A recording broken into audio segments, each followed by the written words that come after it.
Welcome to the Old Time Radio Westerns. I'm your host, Andrew Rhines, and I'm excited to bring you another episode absolutely free.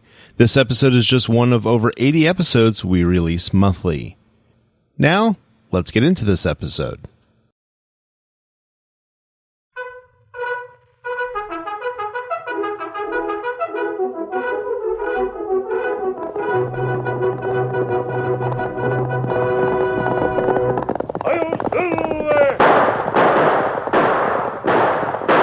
Fiery horse with the speed of light, a cloud of dust, and a hearty Hi-Yo Silver, the Lone Ranger.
His faithful Indian companion Tonto, the daring and resourceful masked rider of the plains, led the fight for law and order in the early western United States.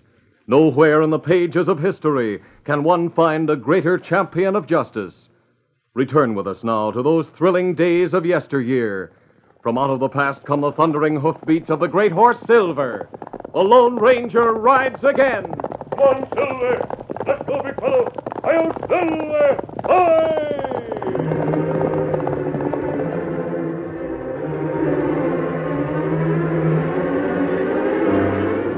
It was a commonplace day in Smith's Corners, a typically hot day in midsummer. There was no hint of the disaster that was to strike the town at noon. Old Cal Stevens had spent most of the morning visiting with his friend the sheriff. It was Cal who first noticed a large herd of cattle running ahead of a dust cloud and approaching the main street at a fast clip. Hey, Sheriff, look at all that livestock coming this way. And fast. Come on, Cal, let's get out on the porch. I've posted notices telling ranchers not to drive their stock through town. Dad ratted, I'm going to find out who owns those longhorns. Sheriff, look at them lead critters. That's the Bar J cattle. Jim Blake's. I thought he had lost his cattle to rustlers. He did. Say, they're stampeding the cattle. Stop that shooting, you blame fool! Sheriff, they're stampeding into purpose. I have a couple of shots!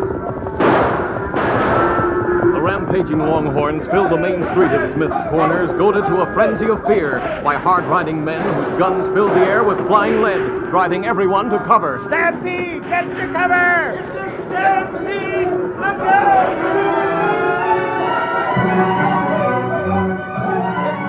In the midst of the wild confusion, half a dozen men whose faces were concealed by bandanas rushed into the bank and started shooting. Wait, don't shoot, hold your fire! You boys fill the sacks. The rest of you stand ready to shoot anyone who moves.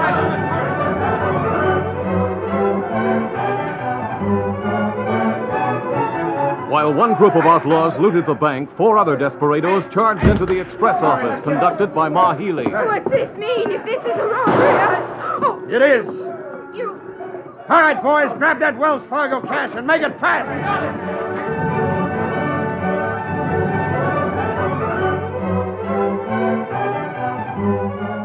It all happened within a few minutes. The well-organized outlaws struck at half a dozen places and struck hard. then rode away, leaving several people dead and many wounded. Ma Healy had a bullet in the arm, and the sheriff's chest had been raked by lead, and there were many others. The doctor had more injuries than he could handle, and he accepted the welcome help of an unknown Indian who had appeared in town and identified himself as Tonto. It was evening when Ma Healy went to see the sheriff. Come on in, Ma. Evening, Sheriff. Oh, hello, Cal. You still here? I'm back again, Ma. Sort of talking things over with the sheriff. Ma, how's your wound? Oh, it's nothing. Did you bandage it yourself? Yep. Well, that won't do. Come over here, Tonto. Who's the Indian? You heard me call him Tonto. That's all I know about him. Except he's downright handy with gun wounds. Me look at wound on arm. Oh, you're the one I heard about. Doc said you'd been a big help to him today. Ah. Never mind my arm. I'm all right. Sheriff, what are you going to do about that Brogan outfit? No use trying to make a case against Clint Brogan. He's too strong. Say that again, Sheriff. I can't believe I heard you right. It's the truth, Ma. Brogan has organized an outlaw army. He's brought men from half a dozen states and has a stronghold in the Badlands. It's a regular fort. That's right. He's up at the top of a hill in the Badlands, surrounded by 20-foot rocks. He's got guards posted all along the trail, so no one can get near his place. Why, with a dozen men, he could stand off an army. So Brogan's going to sit there laughing at us, and we can't do a thing about it. Fine, how do you do? Yes, I know it, Ma, but with every man in town, I wouldn't have enough to tackle Brogan's gang. I hate to say it, but Clint Brogan is bigger than the law. Who's that? Oh, that was Tonto, the Indian who was here. He just left. Left sudden, and he sure started out fast. There was a prison ranch a few miles from the town, but it was unlike most prisons. The inmates were not vicious men, nor were they criminals in the generally accepted sense of the word. Their crime had been desertion from the Army. Warden Turnbull and the Lone Ranger were friends of long standing. They had been talking in the warden's home for several hours. It was nearly midnight when the masked man rose from his chair. I think I'd better return to camp. You're worried about Tonto? Well, I haven't seen him for over a week. If you didn't reach the camp, I must try to find out why. Well, do whatever you think best. I hate to see you leave. If you could stay until tomorrow, I could show you some more of the boys who are inmates of this place. Well, I've seen enough to realize that most of them are sorry for what they did. Oh, they deserve another chance. They proved that by the way they behaved when we had a fire. They could easily have overpowered the guards and escaped, but instead they stayed and helped fight the fire. Yes, I heard about that. Furthermore, I don't blame these boys for deserting. Their commandant was a colonel named Smith, an insufferable officer who treated his men like mangy curs. He stripped them of all self-respect and dignity. Is Smith still in the service? No, he was dishonorably discharged for conduct unbecoming an officer. I don't say these boys in prison did right in deserting, but, well, confound it, I think I'd have done the same thing. I'm going to try to get the powers in Washington to act in their behalf. I think... What is it? I thought I heard a horse. Yes, you did.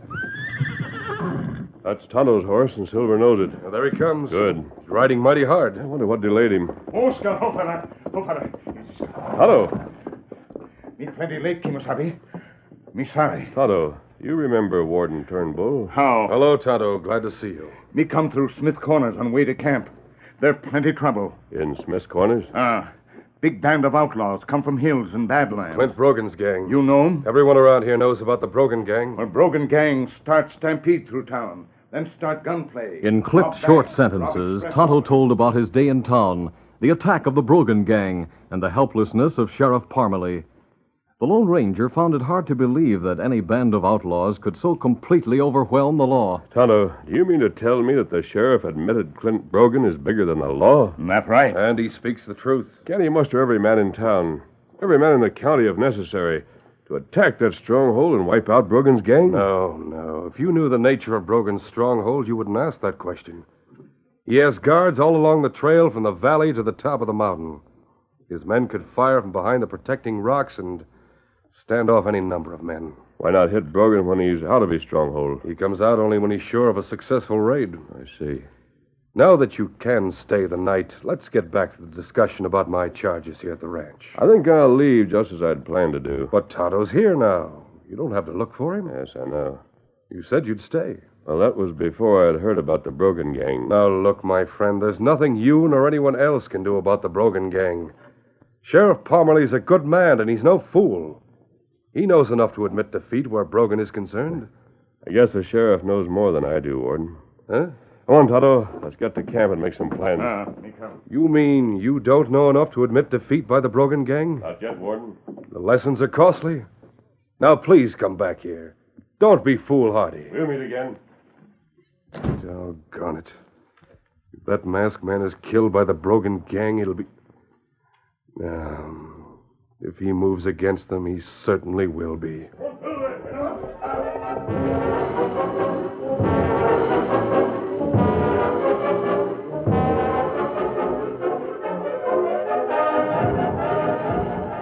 In their small, well-concealed camp, the Lone Ranger and Tonto talked far into the night. They discussed and rejected many plans for bringing the Badland outlaws and their ruthless leader to justice. There was just one plan that held any hope of success, and Tonto frowned on this because of the risk involved. This more dangerous than anything you ever do, Kimasabi. Yes, I know that, Tonto. There's plenty good chance you die. Not unless something goes wrong. Well, there's plenty good chance for something to go wrong. But it's worth any risk, Tonto. When a good, honest sheriff like Jim Parmley says that any gang is bigger than the law, something must be done. What if you die? Tonto, when the day comes that Brogan's kind are bigger than the law, life won't be worth living. We'll act on my plan. Now, I'll turn in and get some sleep. We're going to move at daybreak.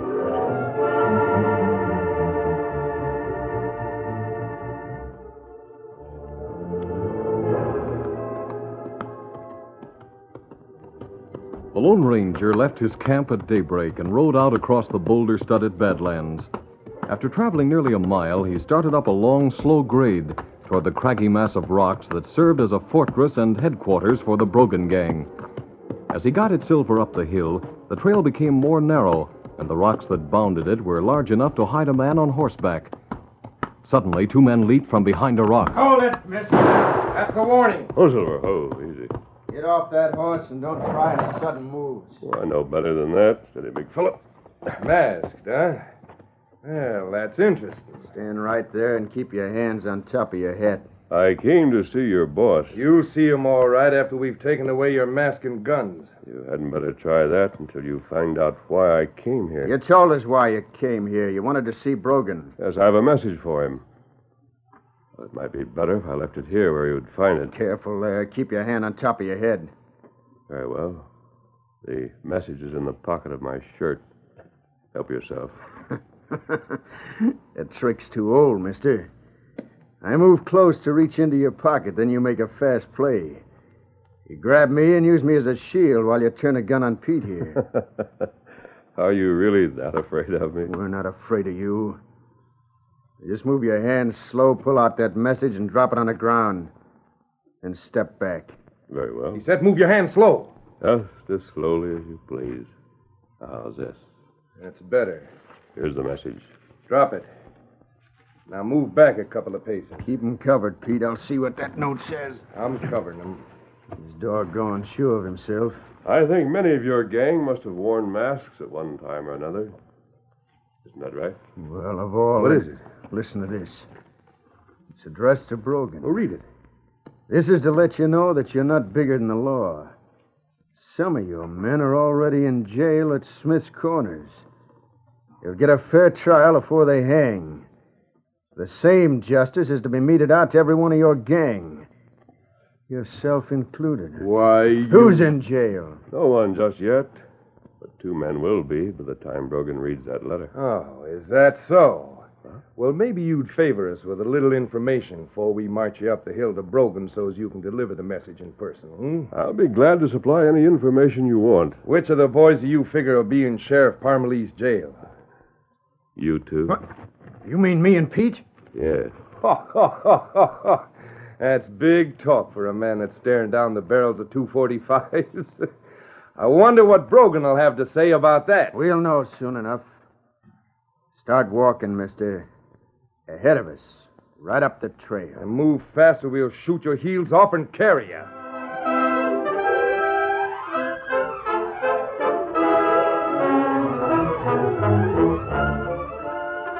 The curtain falls on the first act of our Lone Ranger story.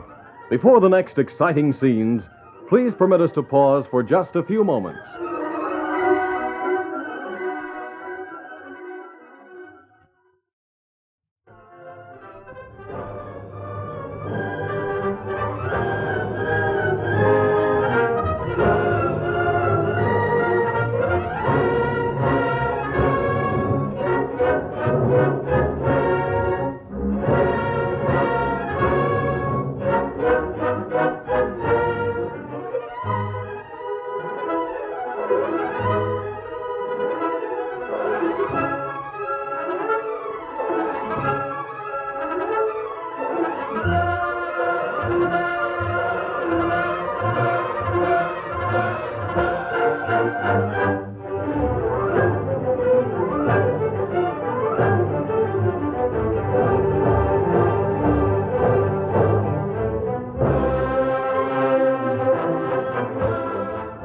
Now, to continue our story.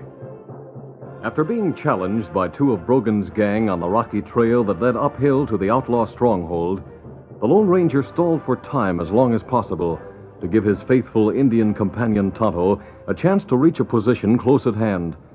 Tonto had moved on foot and had made no more noise than a shadow. He had used all his Indian cunning and had taken advantage of every sheltering rock. He could hear the outlaws, and he knew that matters had neared a showdown. All right, get going, mister. You heard what Pete said. You got a message for Brogan, you're going to deliver it in person. But my horse... We'll bring your horse. You go ahead on foot. But I can't do that. My thunder, I never saw the like of you. Why can't you do it? I told you I planned to put you two in jail in Smith's Corners. Now, I have to do that, or the message to Brogan will be untrue. If I go up the hill to your boss, it will be practically impossible to jail you. You're not jailing anybody. Now, for the last time, get going. For the last time? No. Brogan told us not to shoot except as a last resort. Well, this is it. No! Someone back there. That's right. Why are you... When Tonto fired from behind the rock, his bullet smashed against the gun of the outlaw who was about to shoot the Lone Ranger. The other man turned. It was the move the Lone Ranger was waiting for. He leaped ahead and shot his fist out hard. Pete saw his friend staggering from the impact of the masked man's blow. Though Pete's right hand was limp, his left brought a second gun into play. Now get you. Not today. No! Me here, Kemosabe. No more shooting, Tonto. We want these men alive. Take that one. You won't get me. There's another one for you. No! And another. No, wait, listen. Not so brave now, are you? No! Oh, that fix him. The horses are behind that rock. Tie them and get them on board. Got to get away from here before the rest of the gang comes to see about the shooting. He's heavy. Here's a rope for this one. No, don't. Haven't you had enough? Here. Your horses, This Kemosabe. will hold you two for the time being. Now, Pete, I'll keep my promise and take you and your pal to jail.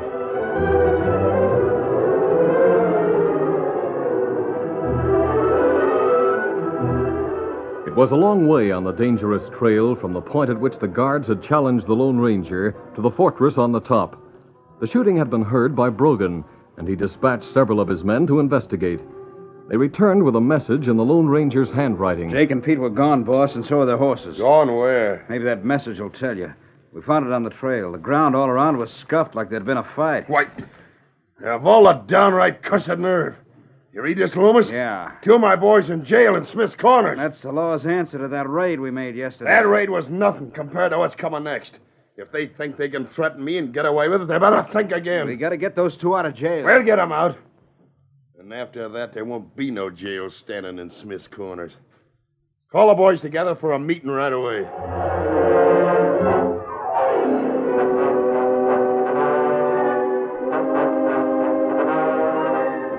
Sheriff Parmalee was in his office with his old friend Cal Stevens.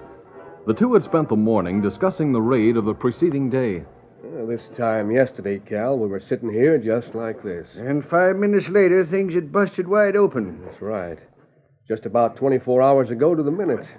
Sheriff, I hear hoofbeats. Oh, sit down, Cal. That's not another stampede. It's just a couple of horses. I'm going to see for myself. I tell you, Sheriff, I'm downright nervous since yesterday. What do you see? Great day. Sheriff, come over here to the window. Look outside. What is it? 4 men, 1 masked and 2 prisoners. That Indian named Tonto. He's leading the way. Coming in here. Here, two crooks. You'll be sorry for this. Wait, what's that mask mean? These two crooks are more important. You better cut these ropes and turn us loose. I know you. You're the polecat that fired at us. Lock these men up and hold them for trial. They're two of Brogan's gang. Now, hold Lock on. us up and our pals will burn down the whole town. They think they're bigger than the law. Who are you? Why'd you bring these men in here? Because they're crooks, Sheriff. They're killers. Jail's a place for them. But I... You'll have no trouble finding men who can identify them. I can, and so can Ma Healy. Me too. Well, Sheriff, what are you waiting for?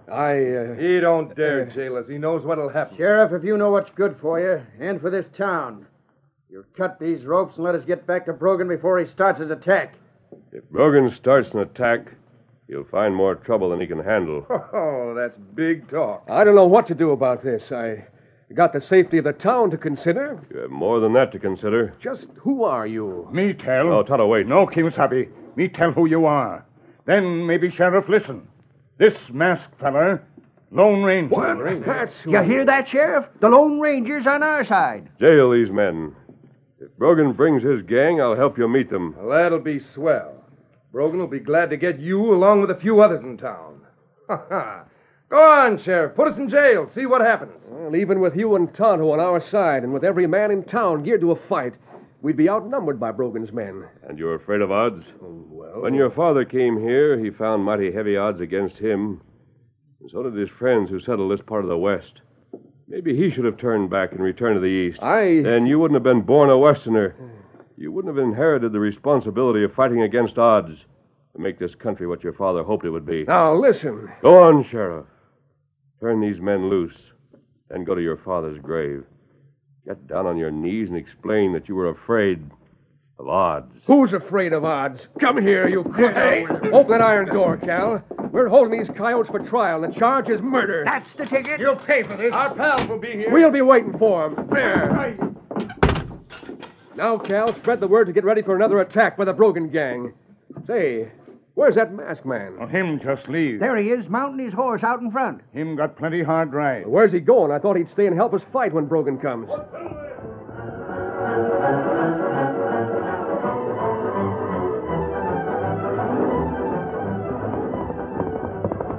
The Lone Ranger rode at breakneck speed across the plains to the prison ranch and the warden who was his friend. The warden came from the house as the masked man drew his mighty stallion to a halt. Ho, Silver, ho, ho. I saw you coming. You were riding hard. Easy, big fella. Yes, and I must talk fast.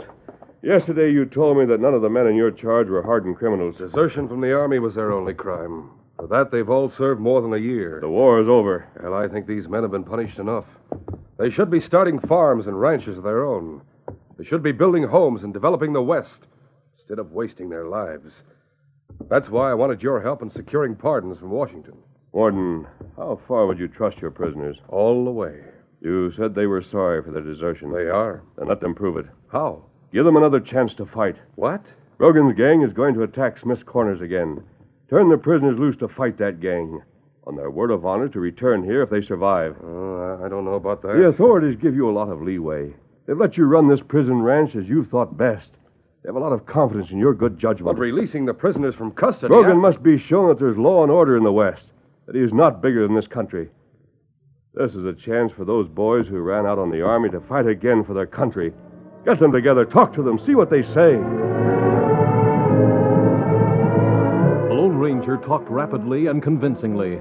Then the warden called the prisoners together and spoke with the masked man at his side. It'll be dangerous work, boys. You may go or not as you choose. We can equip you with horses, and I think there are enough firearms to go around. I'm going to give you guns and horses. But remember this. Every man who goes and survives is on his honor to return. You mean to say our word of honor has some meaning? Of course it has. That's why this masked man wants you with him. Your leader will be the Lone Ranger. Hey! Let me in! I'm going. Give me a chance. Let's get the horses. Come on, boys. Follow me. We'll break out the rifles.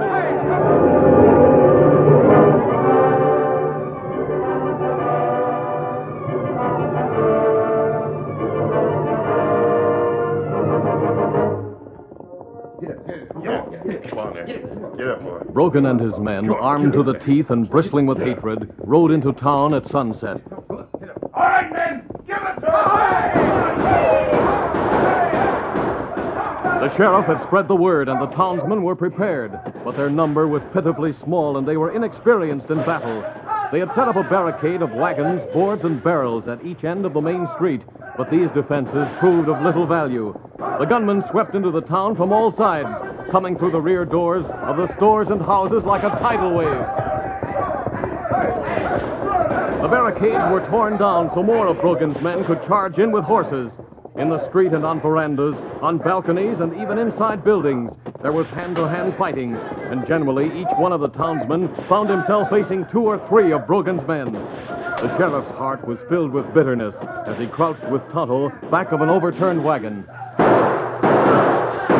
I brought this on myself. If I hadn't listened to that friend of yours, this would never have happened. Keep gun going, Sheriff. I'm not letting her get cold, dad-ratted crooks. It's a case of get as many of them as we can before they get us, which they'll do sooner or later. That masked man let us down, that's what he did. He said he'd stay with us and fight. Not that it would help us much. Here, there's another. Sheriff, you look that way. Huh? Here come masked man. Sure enough, a lot of men are riding with him. It's a bugle. Tonto! Tonto, those are soldiers!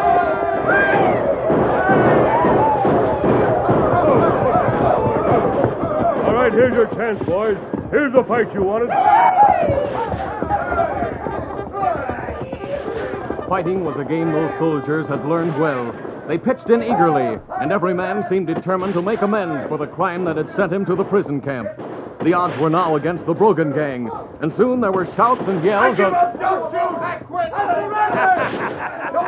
You hear that, Sheriff? That's the Brogan gang that's quitting. We showed them, by thunder! We showed them how to handle outlaws!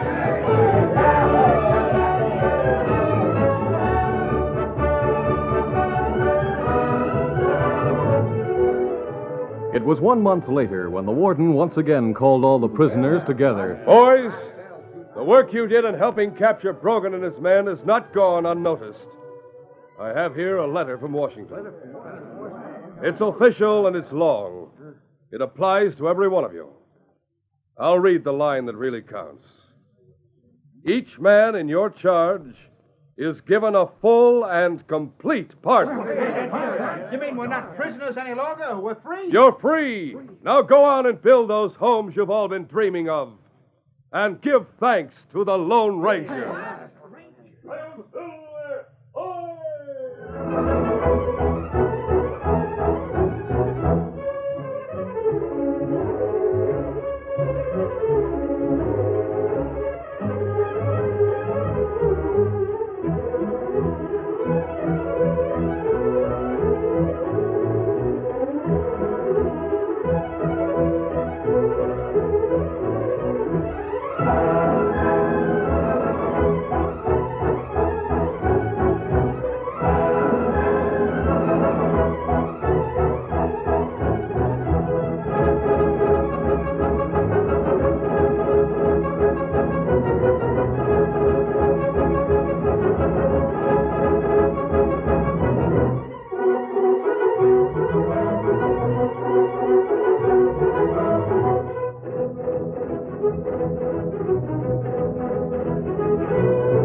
This is a feature of the Lone Ranger Incorporated, created and produced by George W. Trendle and directed by Charles D. Livingston. Tonight's story was written by Fran Stryker. The part of the Lone Ranger is played by Brace Beamer.